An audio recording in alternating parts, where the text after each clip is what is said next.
And now, right. Finally got you on. Well, we finally figured out when we both have free time. Andy, can you lay out slight kind of overview? Who the hell are you? Uh, and why should people ever listen to you? I've known you for quite a long time. So I've worked with Shane MST Systems for quite a couple of years because I was working with some of my guys getting ready for Strongman. And I reached out for him to do some event programming. Whereas I'm quite good with static lifts. I've done powerlifting myself. So I kind of reached out to collaborate with him. And I saw that you have done a lot of work with him. And he has a lot of things that he incorporates in his work taken from you. So, but I don't think a lot of people in UK, in Europe, actually know as much about you as I think you deserve. So could you just break yourself up into who the hell are you, where you come from, why are you obsessed with everything in such an incredible detail that I just listen to you and I'm like, this guy is just something else. So, but yeah, I'll let you take this wherever you want, expand on it as much as you don't mind, because I want to learn more about you. So let's see where you're willing to take it. I'm just a kind of weird person who's obsessed with performance. I definitely have an IQ that's on the higher side, and I definitely have a lot of the seemingly like savant style traits that go along with those things.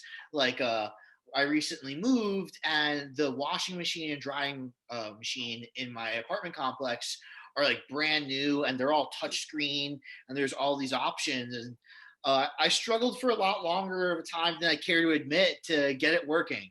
And like that's not really a joke. It's just like stupid little things that like come up in the way of my life. So I don't really know how or where it started, but I was very obese as a child. Going into what we call freshman year of high school, which is like first year of primary school, I guess, if you're in the UK.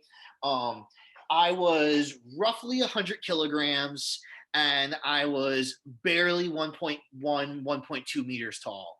So I was a large child, very very large, and I always had like something to do sports wise. Like I really enjoyed it, and I was very cognitive, but my language skills were very low. On top of that, so like being super obese, super cognitive, and low on language was like a really interesting world to live in, because I had all these ideas in my head of what I want to do on like the baseball field or the football field or the wrestling mat, but I couldn't apply myself, and I couldn't just translate what was in between my two ears, whether it was just talking to you or actually in sport practice. And it was incredibly frustrating for me. And then I realized very early on, at about 11 or 12 years old, how much training can modulate that process. Like, so in my own like little world, I discovered like there was transfer to things. So I immediately got into like kettlebells, Turkish get-ups, and I would constantly be like, if I ever did like a heavy movement, I would pair it with something like kind of weird like that. And that was just the training I did, but I just immediately realized like, wow, there is some type of activity I can do that allows me to express myself better as an athlete. And then along the way, I lost a bunch of weight. I lost around, 50 kilograms, 45 to 50 kilos. I started wrestling at like a 56 to 58 kilo weight class at one point. So I made this massive weight change. And then when I got to the bottom, I looked in the mirror and I was like, I don't feel like the confidence I have. And I didn't like that. And then I got more into wrestling and more into training. And then I just started hitting like normal issues that people had. I was like, wow, this hurts. Like, man, I feel like shit today and I felt good yesterday, and so on and so forth. And those just never sat well with me. So I was always like kind of cognitive, and I am very like just I don't respond well to authority, and like just for no other way of saying it. So I would always just like ditch schoolwork. Like in school, I would just straight up read what I wanted to read. And Google's a vast place, and I was exposed to material super early on that people weren't exposed to. And I just like read and read and read. And that same progression pattern happened all the way through. Like I remember I ran like an ECA stack at like 15, 16 years old in high school before my wrestling season. So I could like hope to get down in weight early and like eat a little more during the season. And like I did like some odd stuff. And that's just kind of somewhat manifested throughout my life, like getting better language skills, got my cognitive skills better, and it made me more enthused to read and learn more. And then it was just a self-fulfilling prophecy. Broderick discovered me, and I don't use that term lightly. I helped out one of his clients, similar to you and Shane, on a strongman thing. It was the circus dumbbell, very difficult skill for a lot of people that don't have a finesse-based background in sport. So it was an athlete that was like a little hyper rigid, and me and him were in similar ages, compete in the same weight class. So it was easy for us to talk and connect, and he did well. And then he said good things to Broderick, and I was like, man, like 18 or 19 when Broderick reached out to me. And I was like either the first or second episode on SPR. And ever since then, like he's given me confidence. He's listened to me and talked to me. He's introduced me to people, always shared my content. And I've just been like, every opportunity I just like kind of take with passion in that same like kind of slow thought process. And I've just been successful for me. But that translation of what's in between my ears, specifically to sport performance, is like my number one undying passion. And that's kind of how I found myself until what I do today. So what's the goal? What are you trying to achieve with your own training at the moment? With my training, long term, I want to attain a 105 kilogram pro card in strongman. That's just like when I first started strongman, like about 8 or 9 years ago now. It was a very different sport, and it was kind of like a criterion of there were pros and then there was shit. So that's just like kind of in my head. Well, it's like, well, I've been competing for this long and I don't get a pro card. Like, who the fuck am I? So I like it because it's a challenge. Like I really get off on like doing things that like I don't think or other people don't think I can do. So I took fifth at 90 kilo worlds and I was just eating so much food to like make weight. Like I remember I had a meal of kefir, chicken thighs, and some potatoes before stepping on the scale at like 89 or 88 kilos just so I could be close. And then like for some reason, like I was talking to a few people whose opinions I trusted, and they were like, man, like you probably couldn't do that. And like I was like, I took it a certain way. I was like, what do you mean? Of course I could do that if I wanted. And they're like, no, it's stupid, it's unsafe. Just like gain the weight and keep going. And it was stupid, unsafe, but I did it. I made 80 kilos, I made it to worlds and did all that stuff. So whenever there's something that seems like seemingly insurmountable to me, whether it's like as a coach or as an athlete, that really turns me on. And that's just now what I'm kind of chasing. Yeah, that's quite a resume. So I had a plan what I want to kind of get out of you today, but I ended up scrapping all that because it's gonna be England's strongest man very soon, and we have a lot of athletes in UK getting ready for that, and obviously you'll have World Championship qualifiers and all those kind of things. I wanted to just break down a few bits. What is your opinion about, first of all, getting ready for something like that? I have a lot of people that are reaching out to me. For example, I want to do World Qualifier, I want to do England's Strongest Man, blah, blah, blah, blah, blah. What is actually needed for someone to consider being strongman, and differences between, let's say, 105 and open class? Let's start with some like genetical components. What do you reckon? How well put together do you need to be to actually do strongman comp to begin with? How This is essential something it I is. love, and I don't get to talk about it much at all. So I'm glad we're bringing it up. It's very difficult. It's a lot more than what people think. And the same curve applies here to anything when you're making that jump from intermediate to advanced or excellent. The cost and demands go up dramatically. So I was just having this conversation on the phone earlier with a client and very good friend today. And we were talking about like the difference between just the simple constraints on your day between bodybuilding and strongman.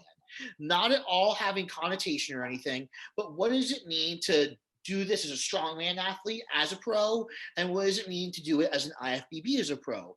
For a strongman, for example, unless you own your own equipment, it's probably not likely that you live near a very well equipped gym. And if you do, it's probably because you moved there to train there. It's not just statistically significant like that. Whereas, as long as you have motivation and good planning, you can realistically be an IFBB pro training and getting results at most gyms, at least in America. So we have that delineation to begin with. The next one is, if you're going extremely heavy, you have to load it onto a contraption, participate in the sport, and then take it off. And you have to recognize at this professional level, 1,000 pounds isn't not significant, or is not significant, excuse me.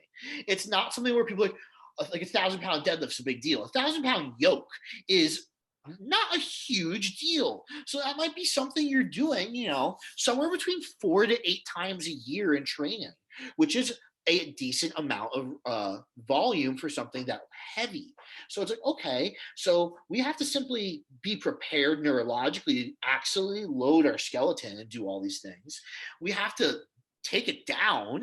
And then are you just only going to train one thing today? So now you have to do something else. Furthermore, and this is where we're going to get into the genetic portion, transcription factors, and all those things, strongman truly is somewhat of the MMA of the resistance training world, in the sense of the damage we take is multimodal. So in any other sport, you're taking contractile damage, metabolic damage, and of course, there are some shear forces acting on you because of the nature of resistance training and inertia and physics and how a fusiform muscle wraps around a bone and all those things. But they're not anything, extravagant that your hypertrophy and proper technique can't attenuate. However, in strongman, we're taking cutaneous damage, we're taking contractile and actual trauma to our our somatropic system. And we are also taking an extreme amount of neurological trauma, not just from the emotional attachment to what you're doing and the intensity that comes with the lift. And I'm not saying it's passion. The difference is, hey, we just spent all this time setting it up. You have one chance to qualify. This is the one day a week you train this, and you have 2 sets to do it, because that's all the ATP you can subsidize, and you better fucking do this right, or else all the drugs you ran, all the times you told your girlfriend you'd hang out with her and you didn't, and all those things were kind of to waste. And then after you fail, you have to be a weak little bitch who failed and put it back in front of everybody. So there's a little bit of a difference going on. And then it's just multimodal as far as energy systems. You might have a max event, then a rep event, then an event that's just pure strategy and sports IQ. And then it's going to end with stones, where you're going to rip your skin and have things come off you lifting a rock and put it onto a platform. And it's truly a test of, in this 6 to 8 hour period, who's got the biggest set of nuts today? Which is ironic because we all take drugs. Yeah, not many gonna probably understand that. Well, the ones who don't take. So you mentioned neurological priming and all those kind of things.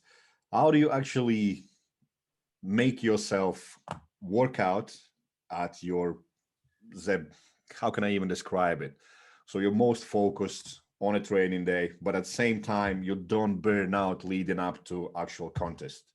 So is there anything you look into, right? You need to be properly amped up for this session, but I don't want you to burn out to the point where by the time you get to compete, you are so fed up of this shit that you just don't want to do anything.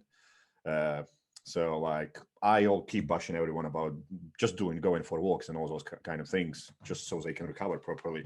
So what is your take about how would you approach this kind of thing? Like you were saying, 1,000-pound yoke and this and that, it's exhausting.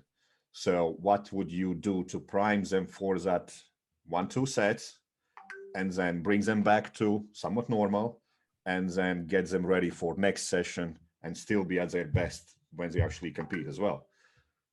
So it's funny because we're kind of jumping around, but there's just so much to talk about. What's funny about that is the real answer isn't the priming or anything, because that's performance, that's on the athlete. And of course, there's some drug pharmacopoeia involved. But the real question is, are you good enough at the skill to even potentially have those qualities? The most important part of strongman is skill acquisition. Load, especially with drugs and strength and time and just good training over the years, you can lift the load. But it's, are you even fucking good at what you're doing? Well, it's, have you lifted a log properly ever? I see you do log clean and press every week, but you're doing it in your own fashion because you're strong and you don't want to learn how to do it properly, and you don't want to do the skill acquisition based work that goes along with doing like 20 sets of one with 30 seconds rest at like 50% of your max, and making each one look the same, not just from a timing perspective, from a strength velocity perspective, and everything like that. That is what we all think and initially see as baby shit, but you suck. And that's why you need to do it. So when we hear and talk about people saying, like, oh, I did like one or two sessions too hard and now I'm just ruined, unless it was in a peaking phase with tons of drugs and you had the opportunity to truly do something incredible, you are just not good enough at the skill to subsidize what you're trying to do. And it's funny because this is the same paradigm that occurs in bodybuilding when people are like, oh, bro, I trained less and now I grow more. It's like, no, that's not at all what's happening, actually. You have residual and latent opportunity to grow more, and you were under recovered. And now that you're allowing recovery, you are seeing the gains in cross sectional area and contractile elements. You are not growing more from doing less. You suck at your job as a bodybuilder of recovering. And it's the same thing here. It's, people often give themselves too much credit. So, for example, it's the same thing, again, in the bodybuilding world. 3 to 5 good days of good nutrition will never get you shredded, regardless of clenbuterol and DNP and all these cool things. The same thing in the strongman world. Because you hit a PR on log and you had a couple good log sessions, that does not mean you are good at log. That does not mean you're good at farmers or stones. Because you won your local show and no one's ever beat me in, like this region at stones, it doesn't mean anything at all. You could be a good performer at stones and suck at stones. You could be great at stones and a very poor performer. And that's that delineation to the question you asked. So it's more about, is this person unprepared because their skill is low and there's a fogged perspective of their abilities due to latent strength?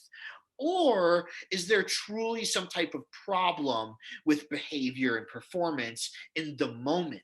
Because it's awesome to talk about, I had this incredible creatine phosphate pool and I can hydrolyze so much ATP at once. It's like, that's fantastic. But can you do it when they call your name? Like, you can be the best poser when you have a mirror in front of you, but when you step on stage and the lights are in your face and there's a crowd out there and no one's giving you a thumbs up, and you don't have your buddies behind you telling you how jacked you are, and more importantly, you can't reference your own body on that superimposed image, are you good at bodybuilding if you suck at that part? It's that same question. Yeah, it makes a lot of sense. So, but most people I have worked, for example, I just see that they train a lot and train really hard, and most success I have always had is just pulling them back, and they're like, within weeks, like usually 2-3 months, they increase their strength by up to 20%, and they just look like that. What on earth? And everyone is just going behind their backs. It must be steroids. Like, no, you're overdoing stuff. And like, it's funny when you reference bodybuilding. I'm like that. I just overtrain all the time. Like, I push myself to a limit where I just don't grow. And then I know I take a week off and I will gain 5-7 kilos. Yep, I'm the same way. Like, and that's okay, because that's personal preference, but you're fully aware of what you're doing, Yeah, And it took a while. For example, let's call it like 5 sets of 20 meters farmers, In my opinion, unless it's super heavy from a work capacity standpoint and a skill standpoint, that should be something that you can more or less do every week if you had to. It might add up by week 4, 5, 6, but like then again, realistically, you're not going to do the same exact thing for that farmers every week. So whatever. But if you can't do that in the first place, that can still cause an overtraining effect, even though you're not actually overtraining in that sense. Does that make kind of see what I'm getting at? Yeah. So these people introduced themselves to the sport without you. They develop all this skill-based peripheral CNS fatigue, and that's why they PR and suck and PR and suck. Then they meet you, they regulate their balance of damage to recovery, and then their brain can actually finish the learning process. I think I've often made the reference of like a swordsmith making a sword, and like you get it really red hot in metal so it can mold. And that's the cool part, because you're, man, look at that sword, it's epic, but it's still like, it's soft, it's moldable still. You have to let it cool down and retain that form before you can wield it. So what's your opinion? Like, bodybuilding and strongman is completely two different things. So what I do, as I let my body recover, is probably nowhere near as dangerous as if you do strongman type of training and just burn yourself out to ground and then try to let yourself recover. So what's your opinion on that? Like, I can train, overtrain, not to the point where I can't move. Well, my training sessions are like that. But then I can give myself a week or so recover after 6 weeks, absolutely destroying myself. And I know nothing's going to ache. My joints will be safe and all that. Because let's be honest, bodybuilding is fucking easy. Whereas strongman training, if you get yourself to that point, you are starting to get in risk of injuries, pulling something, ripping something, all those. And mentally, you probably are more taxed than in bodybuilding. Would you agree with that? Would you? Totally. The difference is bodybuilding and hypertrophy are a full-time job, where strongman is very much not just seasonal, but rise to the occasion. You can barely make it all year and still win worlds. You can do shit incorrectly for a long time, fix one thing, and make a large jump. You can be a world champ one year and be like 8th next year. There's a much more different variation as far as what you're capable of, because the events change every single time as well. Like, imagine if bodybuilding was like only judged on one body part a year and you didn't find out till like 12 weeks out. It's like, all right, guys, I hope you're lean, because this year we're doing serratus anterior. It's like, I've been doing legs all year, I'm fat. It's like, oh, sorry, buddy, you thought it was quads. Nope, serratus anterior. It's like, imagine that's how it was like. So strongman is, I always describe it to newcomers as like aggressive chess. It's like, I only have so many options. I can't do all of them at once. What's worthwhile? So to answer your question, finally, you start picking out what skills in what energy system domains need the work. So for example, let's say your athlete, we go back to that farmer's reference, 5 sets of 20 meters. Let's say you couldn't complete that because you were just so gassed that you couldn't finish it, but like the farmers felt solid in your hands. It's like, all right, you're just a lazy fuck. We're going to do some parasympathetic walks, and then we're going to do some really intense like Tabata training, get that HRV systems going. We're going to do some high carb meals and some zero fat meals, and then boom, done. That guy can now complete 5 sets of 20. Let's say it was not cardiac conditioning at all. No matter how much rest you gave him, he just couldn't do it because he didn't have the structural integrity of his hands and arms to bear hand loads that much. It's so much easier to load a dumbbell, but the inertia and physical forces on you from doing farmers are very different. So maybe it was a structural issue. Maybe it was hormonal. Maybe it was gait. There's all these different issues. So you have to pick and choose as specifically as possible what the issue is. So let's say, is there a medley in Europe's this year? There almost always is, right? Yeah, I've not had a look on. I know there are for masters.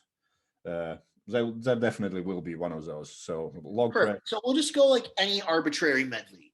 So let's say they do it in some type of like indicator session. That's what I call it, like testing session, assessment, whatever you want to call it. You have them do it. You take some data. That's what we're going with. And you notice that let's say they were conditioned, but it's like, my God, you look stupid picking up a sandbag. So it's like, we don't need to practice the whole medley to practice your finesse with the sandbag implement. We took your assessment, we took your heart rate 2 minutes after the medley, you were at 88. It's like, you're a cardiac freak, you just suck at this. So we'll just get you better at the sport. We can maintain those cardiac adaptations through far less stressful scenarios. So maybe we have something where it's like, you're going to jog 10 meters at the pace you intend jogging back from on your medley. Then you're going to smoothly transition to pick up the sandbag, run the sandbag 10 meters, drop it, and then you're going to, I call it NASCAR. You're just going to keep running in circles like a fucking hamster. And you're just going to keep doing that same thing. Jog, pick, jog, pick, jog, pick, jog, pick for whatever volume, intensity, effort you find appropriate. And you're going to practice that most important part of the sandbag. You know, everyone is going to have a good, like if it's multiple sandbags, everyone's going to do well in the first sandbag. It's light, it's at the beginning, and you can get yourself ready to pick it up. The difference is there are going to be people that put down the sandbag and turn around like idiots and go into a massively full sprint as fast as possible and then expend all that energy decelerating. And then there's multiple vectors of inertia on them. And then they can't get set up right on the sandbag. And every time they drop it. If you watch people who are really good at the medleys, the persons that sprints back at top speed for the whole 50 foot never wins it. The only opportunity you have to hit a top speed sprint is the first 50% of the jog back. And then you have to start decelerating, or else when you get to the sandbag, you're going to be going back and forth. And then when you touch the sandbag, we know because of Newtonian laws, that is then going to go into your sandbag, and you're going to see everybody wobble the first pick. They're going to pick it up, it's going to slip, then they'll have to pick it again because now the forces of inertia have settled, and then they get the repick. And then all of a sudden, it was nothing more than a strategic error. You're just not good at playing chess. Yeah, that's actually brings me to, if I tie it back into guys getting ready for England's Strongest Man. So looking at energy systems, anaerobic stuff, neurological stuff. So what would you do to reassess a guy to kind of, let's touch into PEDs. So to kind of make them into super freaks, what would be your go-to? Let's start with blood tests, for example. What would you look at? Don't break it down all of it, but you know, for example, someone comes to you and his hematocrit is through the roof and his liver slightly off, testosterone probably low because he's been having little break and whatnot. So and he's maybe 20% body fat, maybe a bit more. What would you look at improving if he's got 6 months time to get ready for this? So 6 months time, there's a couple criterion check markers and a couple things I would like, patterns I would look for. The number one is if you are far out and not on drugs and you have a phlebitic issue, you got to get your shit together because that's not going to get better with more training and more drugs and peaking. So that's the first one. The next one would be some type of like liver, kidney training and nitrogen cycling synergy that we're looking at. So if we see like an ALT issue with a creatinine or bun issue, and they're not eating like necessarily enough protein and they're under recovered, that even though it looks like a liver kidney issue, it's actually a protein synthesis and protein misfolding issue. So looking for that pattern, that's very common in strongman. What else is there? AST as a standalone marker is pretty important, I've noticed, because that's going to be a great transferase enzyme activity to look for that systemic trauma, because remember, we're exposed to many different styles versus just contractile trauma. So that's a great way to look at, because AST is going to be present in many other organs, whereas ALT is only present in the liver. That's where I would start, and then just make sure shit's not going south. Like, the one mistake I think people make a lot is they think strongman is at all, to a degree, an equation. It is not even fucking close.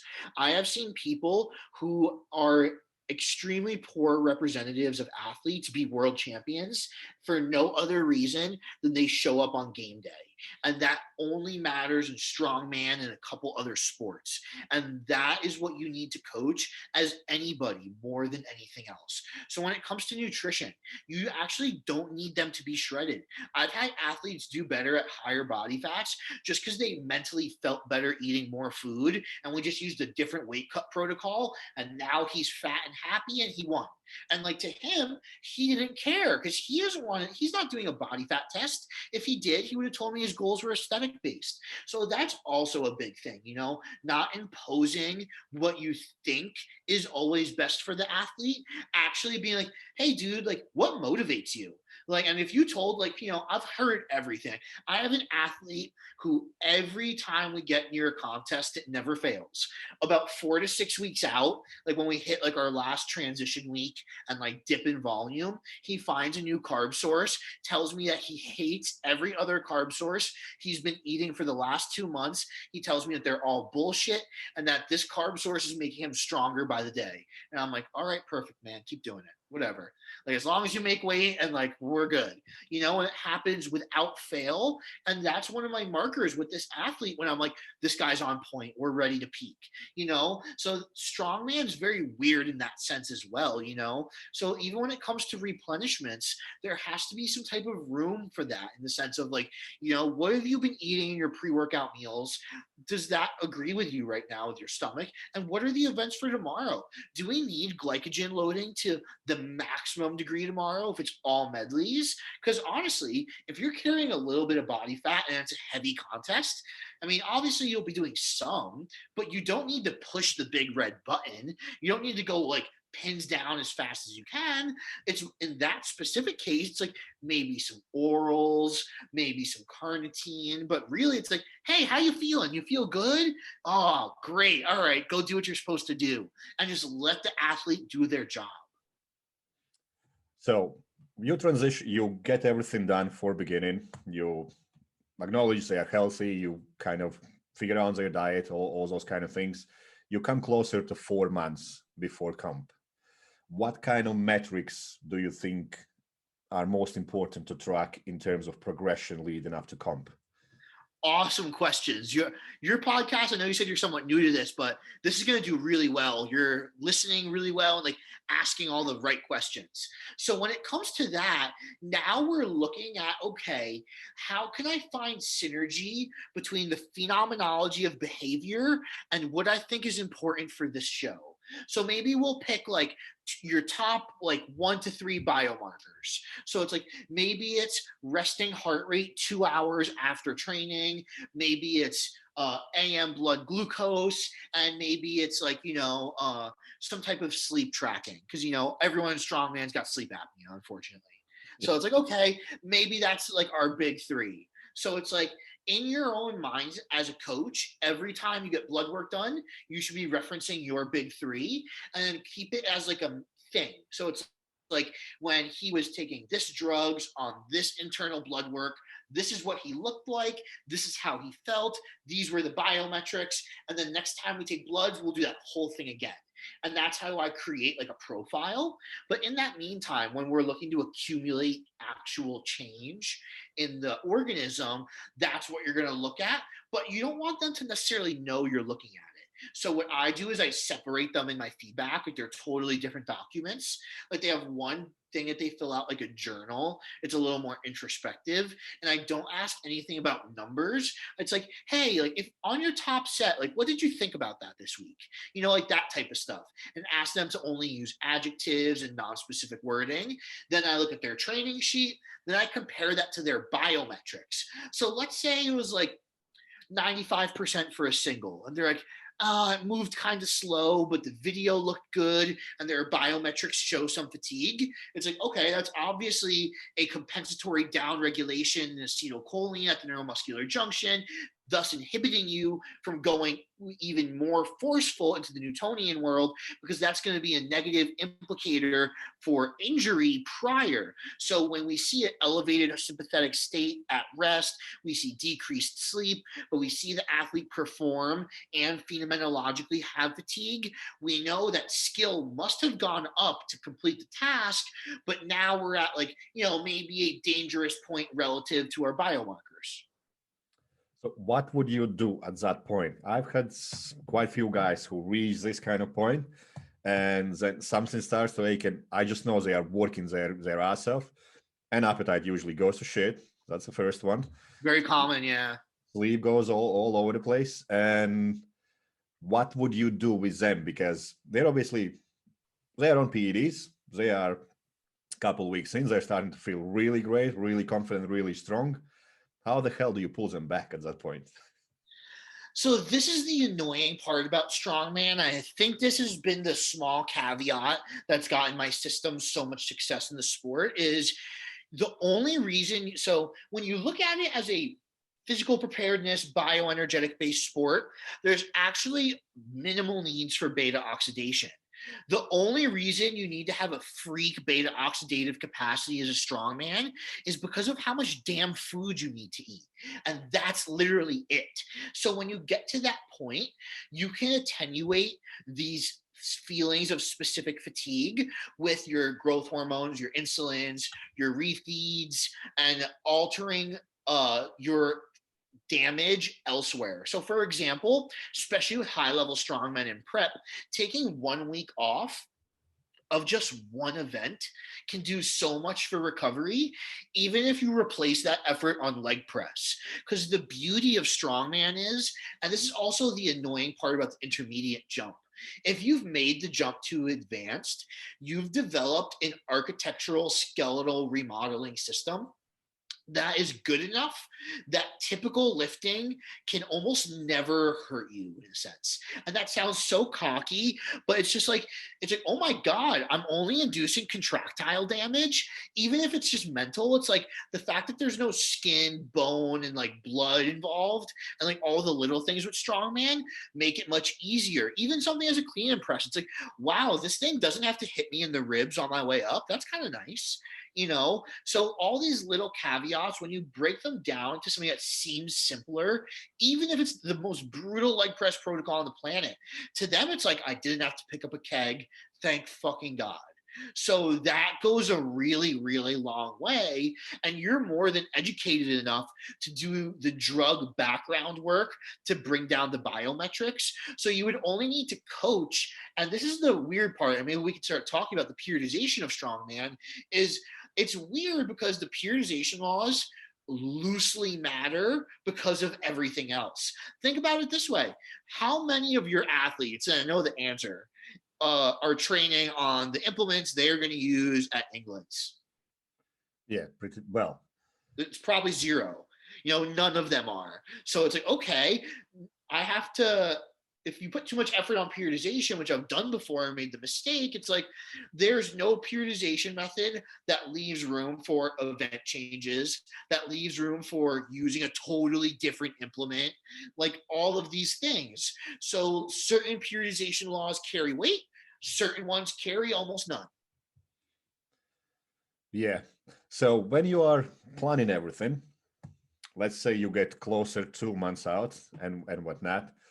So what I'm more interested in this side is how closely you monitor need to change your PED cycle, because the closer you get, obviously, the more meticulous you might need to be about with every single athlete. So how precise you would track changes needed, or would you just let it ride out until last 2 3 weeks and see what's happening?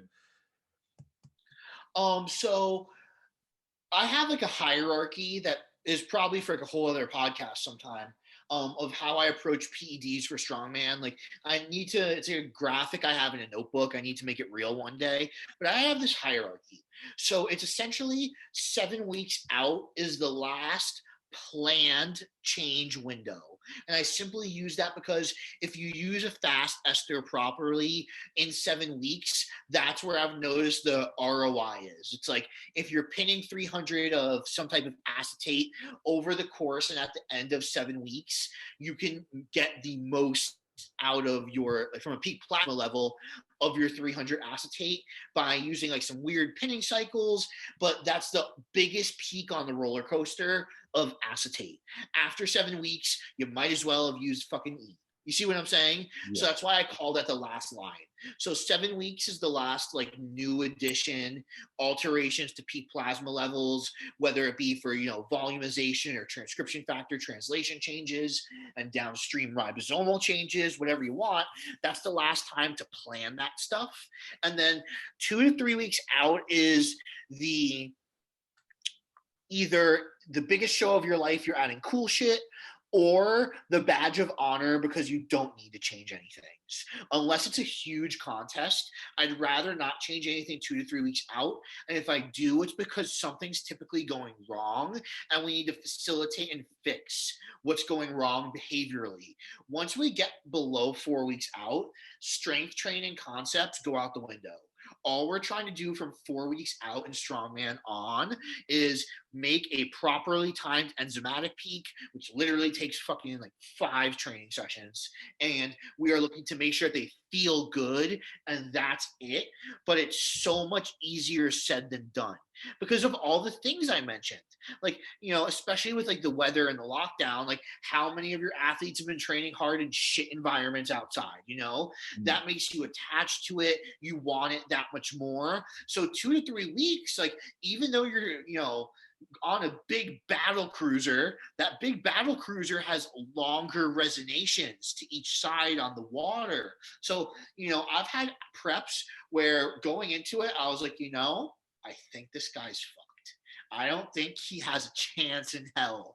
And he pulls it off and wins. And there's also obviously been times where that's perfect and it all goes how it should go. But that's the crazy part in Strongman. You know, conversely, I've obviously had preps with people that go perfect and they have a terrible contest. And then the same person has a laissez-faire prep and has the best prep of their life. And that's why every year that goes by and every success I have, I'm like, wow, this shit doesn't really matter all that much, you know, because I go to a lot of strongman, like attend, and I have been since 2015. So I have an incredible amount of data. And whenever I see an outlier performance wise, I ask them the same exact question. And I've been doing this for what year are we in? 6 years now, you know, more than that, I guess, whatever. Regardless, I asked them, what made you so different than everybody else today? Because you understand, you know, the drugs that are around now are around because they're the best. PEDs have been around for fucking nearly 100 years, if not more at this point, you know? So the best ones are around.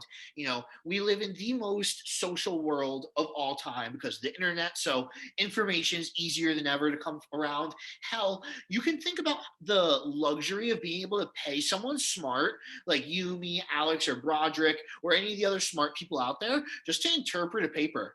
Be like, hey man, here's fucking $80, $100, $150. Just tell me the stuff I want to know. You know, you can get access to more than ever, yet we still have statistical outliers. So I asked that question, and it's funny, I always get lame responses. And the way of you think it's going to be like, I did this and this, and I knew it was the song and the moment. It's always, I was just having a great day. It's always more or less that. It's the most anticlimactic thing ever. And it's always just, today was my day. And that's all it is. And you're trying to create a world in that athlete's mind where that is their day. This is the main thing why I wanted to talk to you. It's like, how do you get their mind into that good place? So where do you start? Where do you lead them? I'll be honest, like my coaching will be, most of it will be mental. Yeah, basics are there. It's like powerlifting. Don't change anything. Just follow the fucking plan. That's it. So, but my difference between me and someone else is I will be there and I will be whispering in their ear. This is what you did on your good set. This is how you approached it. This is what you did with your arms. This is what you did with your legs and whatnot. So when I work with my guys, I try to pick up what they can't see. And then I just take away all the bad things and just re-encourage all the good ones. And they just start performing much better than they did before. So how are you going about getting someone mentally in that good day for as many days as possible? So obviously it's based on talking. From an academic perspective, this is all, it's hard. I can't even call what I do traditional anymore, I guess, but it's motor learning, motor cortex, co and contra indications between cortical activation in the brain and all that stuff. That's how you're getting people to truly behave differently. And then transcription factors are the mode in which that downstream happens over time. But when it really comes down to it, it's like, okay, if they suck at this event, we'll start training it sooner. And it's like a game with a child. So it's like, what constraints can I make that make them feel successful, have transfer, and because we're 10, 12 weeks out, maybe can handle enough volume and not hurt them. So it's like, okay, you come up with a game like scenario that's very simple and has transfer. And then from there, it's linear periodization in the sense of complexity. So maybe like going back to the medley, the whole medley, let's just say, is overwhelming. So it's like you practice the NASCAR where it's jog, pick, jog, pick, jog, pick, jog, pick. Then you practice a greater distance jog to 2 sandbags. And then maybe you put it to a higher height. Or maybe you add a feeling of timeness where it's they have to do multiple reps and they have a time limit or a timed rest in between, or whatever it may be. Then you add elements of danger or whatever seems stressful to them. So you ask, and this is one of my favorite parts to do. It's your best event. You go out there and made a mistake on your best event. Why'd you do it?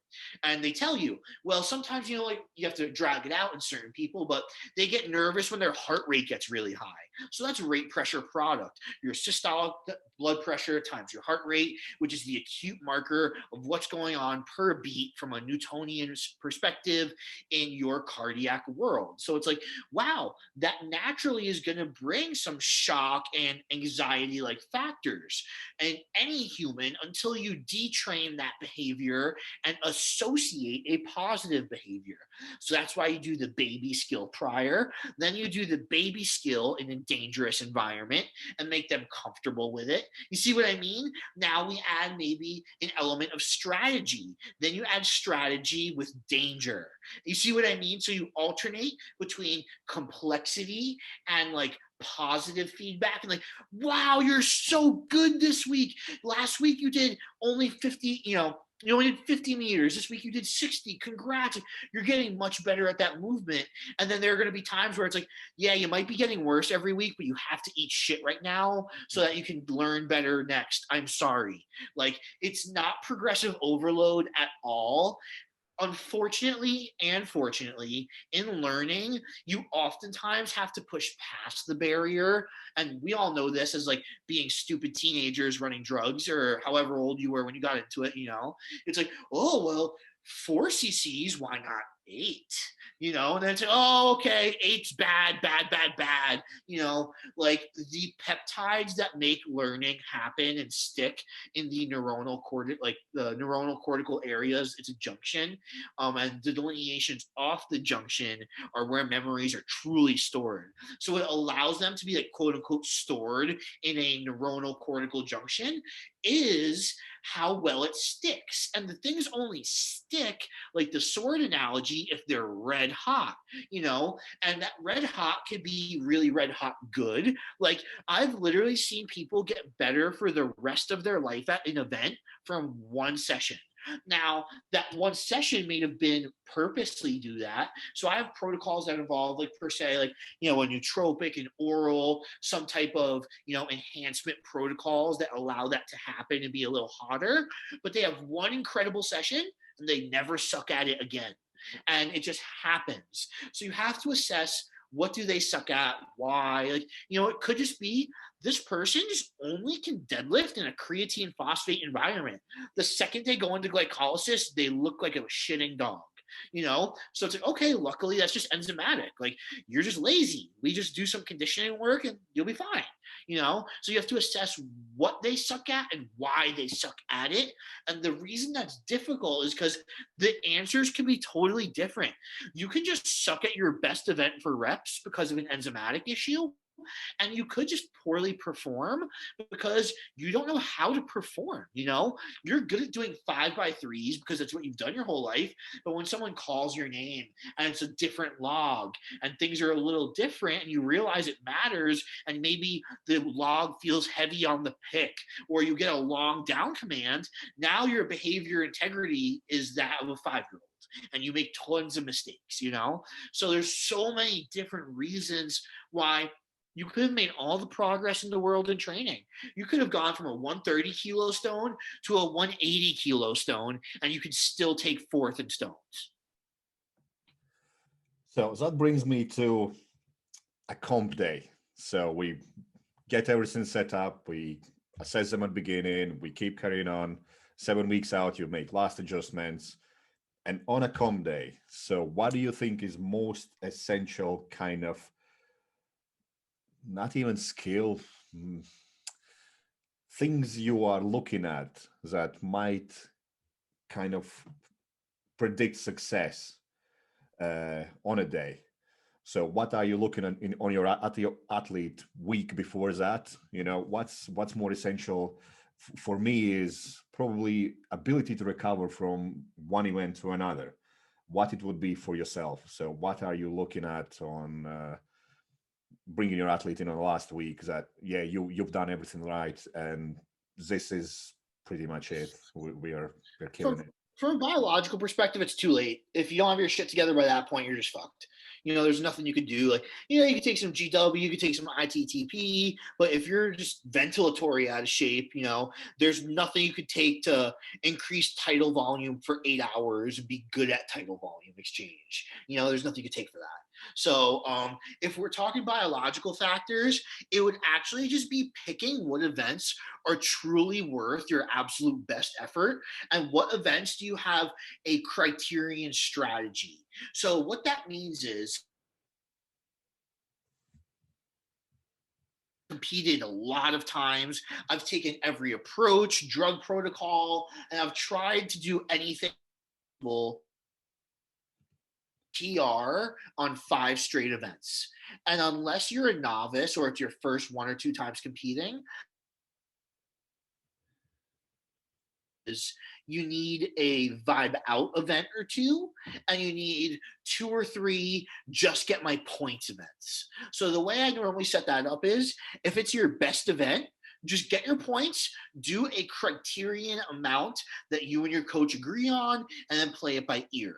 And then whether it be, like, for example, the max distance Husafelt runs are almost always vibe out events, because a couple of feet can make a difference. And statistically, people always drop it at the ends. And there's a huge discrepancy in arousal for the event and capacity in all weight classes. So it often messes up the score sheet. So no matter what, if there's a max distance event, you unfortunately kind of need to go all out, unless you're just like Marius, competing against children, and you're just that much better. But you almost always need to go out, like all out, because of the nature of that event. Whereas if you're an incredible deadlifter and it's a deadlift for max, and maybe you have 1 or 2 events that you're weak at, it would be smart to maybe just open really heavy, get an exceptional amount of points early on, and maybe even don't take the rest of your attempts. I've done that. I've won a show where I opened up with second place and just stopped lifting. I remember it was a 605 pull. I was like, wait, I only have to, or I guess, what is that, like 275 for you guys? Something like that, 272. I was like, if I only have to pull 272 for second place, I'm not going to waste a single more molecule of ATP. I went out there, I pulled 272, I smiled, I walked away with my second place, and it was as if I'd never done anything. I was fresh as a cake. And it was funny because, like, afterwards that forced the guy who was currently tied with me to have to go heavier. So not only did I walk away fresher, that athlete had to walk away a bit more taxed, and I had only given up 1 point. And then now I have the rest of the events in that day, which I knew were very good for me. I was like, this one's basically a guaranteed win. This one's a guaranteed win. So I can save this and make sure I have energy for the last event in case I need to battle it out for first place. Yes, that you kind of explained it much better than my question was. So Experience, that's all. yeah, no, it looks like kind of cool, and it just gives a broader perspective of how to approach everything. You know, a lot of strongman seems to grow in UK, and seems to be more popular and popular every single year, and people are actually taking more into considerations that they can't be just statically strong. They need to be able to also breathe and recover. So I had one of my guys, he won out a classic qualifier, and he was one of the lightest one, but he won because his cardio was much better than anyone else's. And he actually won pulling events. He was lightest one out of all of them, and he won pulling events by like 10-15 seconds. And he finished pulling track, and he just jumped straight up. What do we do next? No, that's it. Come finished. And everyone else was gassing out for like 20 minutes afterwards. Just couldn't even breathe, couldn't get up. So it's interesting. Like my main kind of perspective would be on that last day is how do you gauge them to be able to calm down and then switch on again between events? Have you got any strategies you use, or do you just on a day if you're going to be too nervous anyway, just let it go? Or I have stuff. Like that?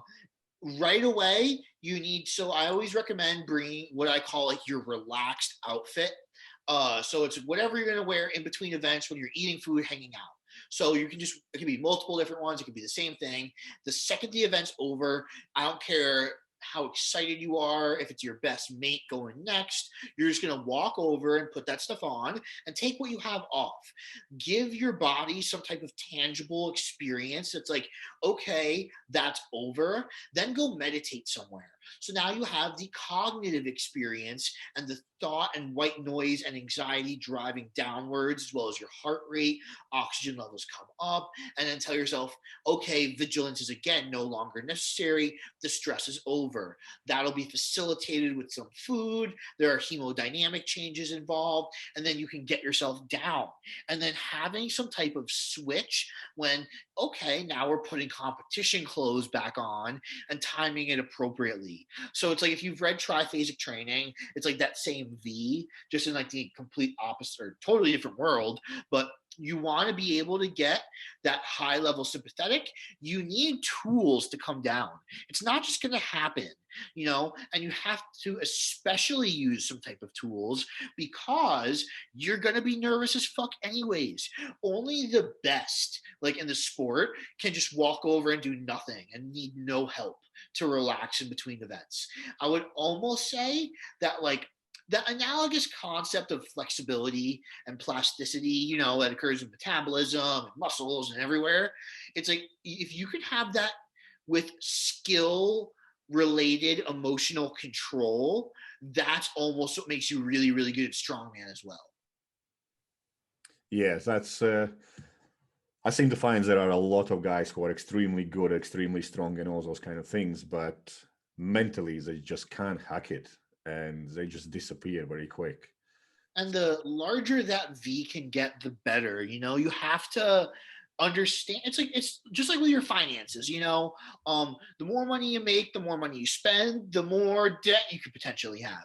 So you have to understand, have a rock solid like checks and balance system, moral code, whatever it is, to know when you're going to pull back and be like, this is too dangerous, and to know when you're saying, fuck it, I don't care if my arms fall off. Like, I'm actually even going to take more drugs for this scenario. Like you have to know when to be dangerous and go crazy, and you have to know when to do the opposite. Yeah, cool. So that kind of, I'm not going to waste more of your time because we could talk days about all this. We could go into nutrition, go into specific PEDs you prefer and you think are most important and all those things. I think this was really great summary of everything that someone who's getting ready for England's Strongest Man should consider, can look back and think about if they are actually able to implement some kind of changes in their training, to be able to calm down and get excited on a day. Can they track their own changes in the ways that their training actually benefits them instead of just being training where they get exhausted? So all those kind of things. I think you explained it just amazing. And I would like to find out. I know you're doing some kind of mentorships now, don't you?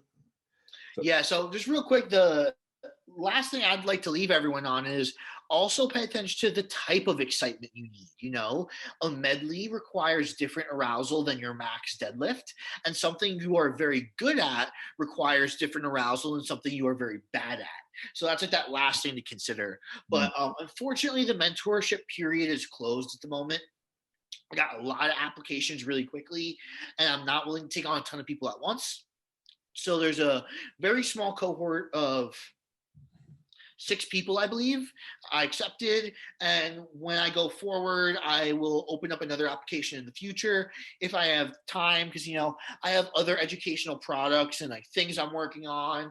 And I'm just, I do a lot of stuff. I'm like a very multi-domainal consultant. So that's what I want to drag out of you. Where can people find you? What you can actually provide to them? What they can actually reach out for from you? So if someone is listening to this and says, you know what, yeah, I'm doing England's Strongest Man. I've got so many weeks, or I'm going to do world qualifiers. This guy sounds like he could sort my life out.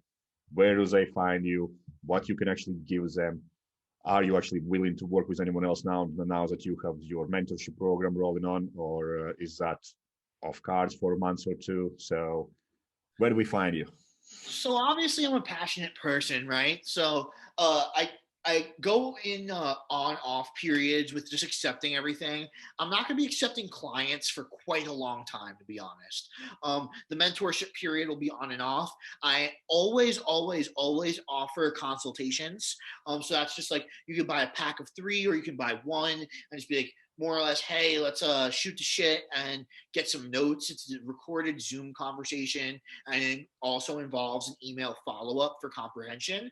And I also am working on my store, having like multiple educational products for many different people. So like I have a peaking ebook for Strongman that is all about how to place a certain style and certain potency peak in your season, and that's all text. It's very much more philosophical for the thinker. I have 2 templated products which involve like some glossary based definitions and videos for one and some explanatory videos for the other, so that it's just like, hey, here's the program, it's idiot proof, follow it, but here's some information about like what it actually means along the way. And I'm looking to make a couple different things. I have obviously the sports neurology course up, which is like a 3.5-hour course on literally sports neurology for performance enhancement. I think I'm the only one to talk about this. You know, if you look at academic research in sports neurology, it's only in reference to returning to play after some type of like neurological injury, but there's no body of academic research that talks about sports neurology for performance enhancement. So that's kind of the, I guess, the title for my niche. So I have like a 3.5-hour introduction to that. It's 2 different presentations and like a couple different things. That's cool. So yeah, primarily, I think if you're switched on and if you are at level of being in England's Strongest Man, you probably a couple consultations alone would change your life to somebody potentially. Like that's how I feel it. It's like me chatting with his brother every time I talk to him. It's like shit. But this is so helpful now. Consultations are what I do the most of, and that's kind of why I was part of the reason why I was put in this position where I don't really take clients anymore. It's like this is what the way I do things and why I'm switching to education. It's just better for everyone involved that way. Yeah. So you can work with more people. You can actually. I can help more people because I have a certain niche of clients that demand a lot of time, and it's a very different service than what I would just openly provide to people. You know what I mean? Yeah, 100%. And it takes a lot of time to actually deliver good service. So he can easily understand that. Well, I thank you for your time. I'm going to wrap all this up and post it up tonight. I'm going to drop all the links for people interested to follow you up on Instagram. You got a website as well. You got all the links on your Instagram anyway, so with all your products and stuff. That's it. I'm a little bit private. I love the fact I recently deleted my personal Instagram. To be totally honest, like in the next 2 to 4 years, most likely I'll delete the Performance Vibe Instagram as well and recede to only my website. It fits the bill for how I do things better. It's just I just love not having it. I truly believe, as wonderful as the internet's been, everyone is not paying attention to the fact that Instagram is a business platform. It's not truly a community platform, and that's not necessarily a bad thing, but it's an opportunity for you and the owners to make money. If you think that your followers truly care, or if you think that anything related to the business caring about you or you being a part of the business is a fallacy. Yeah. It's good to be in a place where you can just say, look, within a couple of years, I'm just doing my own shit. Yeah, you're doing all my, like, I use Instagram probably mainly every other social media is just like so much noise and so much nonsense. I don't even follow up on it. So, but no, I really appreciate so many things. I really appreciate your time. I know you're really busy, and this has been in the making for quite a long time. But I'll let you off, and thanks for that. I'll drop all your details in video, and I hope people learn from this, because they need to hear these things. They just do so many random stuff, and I'm obsessed with just making them healthier. That's my main goal. Like, people come to me with some blood tests, and I just look at them. You probably should be sorting different things out that you are focusing on at the moment, and then talk about performance and stuff. And a lot of people come to me with drug associated mental issues. As much as people completely neglect that, oh no, they don't affect you mentally, this and that, they do a lot of people, because they abuse the hell out of them.